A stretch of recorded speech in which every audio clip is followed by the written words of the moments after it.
a university of traditional Chinese medicine offering you clinical medicine in that university, or you're in a school of engineering and your subjects, you have more Chinese language than actually engineering courses.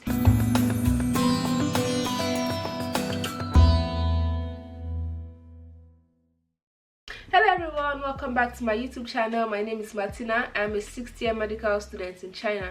Today's video is all about studying in China, the bad sides and things that you may not really know about studying in China before you come and even while you're already studying in China. I'm making this video just to help you guys make better choices, choose better schools, get the most out of your experience as a student in China. So if you enjoyed this video or if it helps you, please give it a thumbs up, subscribe to my YouTube channel, leave a comment down below if you have any questions about studying in China, and share this video so it can go out and reach the people that need this information. Number one, there are no support or communities for international students or foreigners in China, so it's very easy for you to get lonely. It's very easy for you to be depressed. You're very far from home with no family members, no support system that you're used to. You need to make the extra effort to make friends, to go out and hang out with people. There are no like clubs or societies where you feel like, oh, I'm interested in doing this, and then a society already exists for international students there. So clubs or societies or places that you can go to and meet other international people like you, people who are interested in making friends, don't really exist. So it can get very depressing if you're someone who is not independent, who is not used to being alone. It can get very hard. Number two, a lot of schools in China are not accredited. China is a very big country and there are a lot of schools here, and you coming to study in China, you might be so excited and just wanting to leave home, wanting to move to a new country, and you may not really know about your school. Sometimes you might get admission into a school that is not necessarily accredited, but you might just be too excited to care. At that moment it might not seem important, but once you graduate, once you are moving on to other things in life, once you want to further your studies, you realize that the school you attended is not accredited. So please, it is very important that you do your research about schools before coming to China, or always go for top universities in China. These universities are more expensive, but it is better to go for a top university, a university that is top on the list of universities in China, top on the list of world ranking universities. That is the easier way, the better way for you to find accredited universities in China if you want to save yourself from the struggle of going into an unaccredited university. Some of you reach out to me and you ask me, oh, do you know this university in China? And I'm like, I have never heard of this university before. Even when I Google it, like the university's name is like so down on the list. You can really find information about a university on Google. These are just some signs that, okay, this is your university. Most likely nobody knows it, so you need to do research about a university before coming to China. Apart from that, there are a lot of courses that some schools offer that are not up to standard. So let's say you are going to a university of technology, and that university of technology is offering you medicine as a course. That is something that should make you go think, okay, what is going on here? Because in China, universities of technology are most times separated from medical universities. Or you see a university of traditional Chinese medicine offering you clinical medicine in that university. Okay, that is something you need to go and think about, because a lot of times you realize that you're in a medical school and most of the courses that you're doing are Chinese language. Or you're in a school of engineering and your subjects, you have more Chinese language than actually engineering courses. Maybe you're having Chinese culture, you're having Chinese music, Chinese style, Chinese fashion, Chinese language, and you're an engineering student. So when you graduate and you get your transcript and you're applying to study in another country, in another well-developed country, and you show them your transcript, and they're like, okay, you are an engineering student, but you have so much Chinese language courses and less of engineering courses that are actually needed for you to be an engineer. So I'm sorry, but we may not be able to accept you because your credits do not match your subjects, a lot of important subjects are missing, or maybe you do your undergrad in China and you also do your masters in China, and then as a master's student you realize that okay, you also still have so much Chinese language subjects. As a master's student, you're doing Chinese culture, you're doing Chinese language can also be there, where you're still doing Chinese style and Chinese fashion, and then the important credit courses for your master's degree, you don't have so much of it. Maybe you have like 10 different Chinese related courses, and you also have 10 or like 8 different courses that are meant for your course. These are things that are not important for you as an international student. So if you want to go to another country to study, to further your studies, and they look at your transcript and they're like, okay, unfortunately you do not meet a requirement to get a master's degree here, you do not meet a requirement to get a PhD in our country, because your transcript is so filled with Chinese language. So you guys need to watch out for things like this. If you can get a school's curriculum, the list of subjects, it's always on school's website before you go to the school, so you know these things ahead of time before applying to a school. Or like I just said, go to a top university in China, a school that is way up there. Although it may be expensive, but that is the better way to go. And also, so many of these countries are increasing their standards for international students. So if you study abroad, there are a lot of schools that they may be accepting now that in the next 2 years they are not going to accept. Maybe before, they might say your university should be listed in the World Directory of Medical Schools, and the next 2 years they're like, okay, no, your school should be listed in a more higher directory or in a more higher organization. The standards of medical schools are changing, so you need to take note of this when applying to medical schools in China, because or to any university in China, because there are a whole lot of universities in China and you might get lost or go to a school that is substandard. So you guys need to take note of this. Number 3, studying in China is not the easy way out. A lot of people think, oh, because it's very easy to get admission into studying in China, it will be so easy for you to just come here, pass, learn, and be a very good doctor or engineer, whatever you come to China to study. But you cannot and should not study in China if you are a lazy student.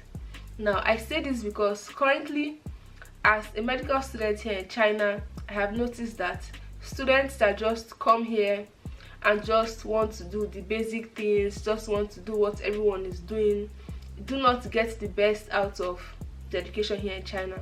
So as an intern currently, let me describe the day in the life of 2 interns. So the first intern starts a department, goes early. Now this intern doesn't really know how to speak Chinese, knows only basics, is not really interested in learning Chinese. So you go to the hospital.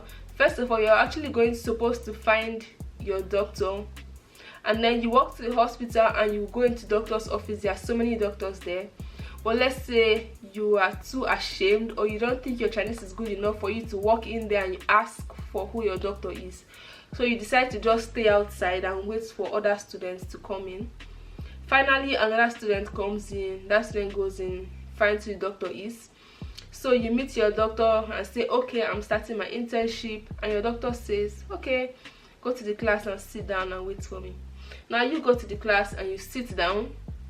Your doctor just continues his work, continues everything he's doing for the rest of the day, and gradually you notice, okay, 9 o'clock is here, 10 o'clock, 10:30, you're tired, and you're just like, okay, there's nothing for me to do today, so I'm going home. And then you go home and you come the next day. Your doctor says, okay, just go sit down. You go to class, you sit down till 10:30, 11, you're tired, you go home. Now that is the life of one intern. Now I'm going to tell you the story of the life of another intern who is also a classmate of the first intern. Now this intern knows more Chinese, is more interested in learning, goes on the first day, walks into the office as the only student, the first person there. Even if he or she can't speak so much of Chinese, he takes the name of the teacher, shows any random doctor and asks, who is this? And then they point, okay, that's the doctor you're looking for, that's the teacher you're looking for. So you go to that teacher and say, okay, it's my first day, I'm just starting. The teacher says, okay, go sit down in class, wait for me. Now, you know, this intern might say, okay, goes to class, sit down, drops their bag. But after a while, they're like, okay, what am I doing here? Now, this intern goes back to the doctor and says, okay, doctor, what are you doing right now? Do you have any patients today? If it's the surgery department, you can ask, do you have any surgeries today? Tell me more about your patients. What time do you do rounds? And now this doctor sits, and now this student sits down beside this doctor and does not go back to class to just sit down there. Now, when it's time for rounds, this doctor may not even tell the student he is going for rounds. He will just get up. But this student, knowing fully well that he needs to be the one following this doctor everywhere, gets up, follow the doctor, goes for rounds. During rounds, tries, asks the doctor questions if he has any. When the doctor goes back to the office, whenever the student sees the doctor is going anywhere, he asks, where are you going to? Can I follow you? What is going on? Can I join? Now this doctor sees that this student is very interested in learning, and this student is always sitting where the doctor can see. So wherever the doctor is going to, the doctor says, okay, I have this place to go to, come follow me. Or this student asks, okay, are there dressings to change? Can we go see your patient? Can I see the reports? You know, the doctor's computers are in Chinese language, so we as students, we just try to understand. And sometimes you can just ask, please show me how I can access patients' histories, how you can access patient test results and CT scan. Now this doctor explains to this student.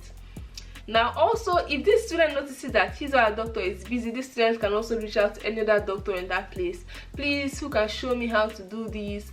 Or you see another doctor is going for rounds, or another doctor has things to do. Now this student gets up and follows.